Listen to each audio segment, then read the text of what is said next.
Okay, my neighbor came over and she couldn't stand it that Brad was there. All the Diggity dogs were there and no flowers. So she went and bought Brad some flowers. So a big thanks to my neighbor and friend, Beverly. And I'm just gonna tell another little quick funny thing about Brad.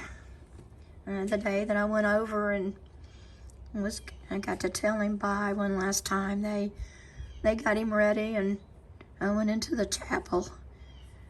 I went in and I prayed and I thanked God that he had given me a wonderful man. And I always, when I kissed Brad, I always kissed him on top of the head because that was always the cleanest spot. He always had knife smuts on him. His face was always black, or his hands or something. And I just always kissed him on top of the head. That was just what we did. So I told him goodbye one last time, and I kissed him on top of the head.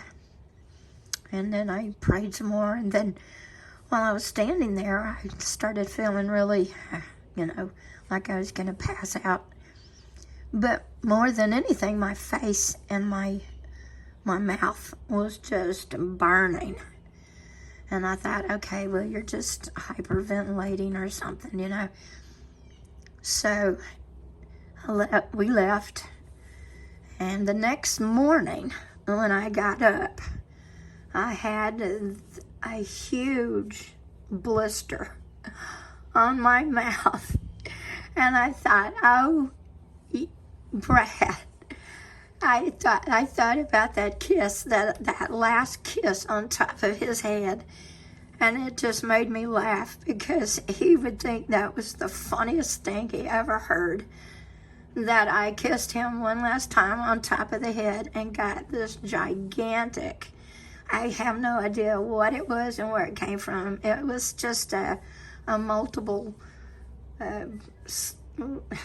like a huge blister, but it was right on my lips where I kissed him, and I remembered that my mouth and my face was just burning after I'd kissed him, but I just thought it, and I'm sure it wasn't anything on his head, but I had to laugh because if I told him that story, he would just think that was the funniest thing he had ever heard, that he got one last thing on me before he left this world.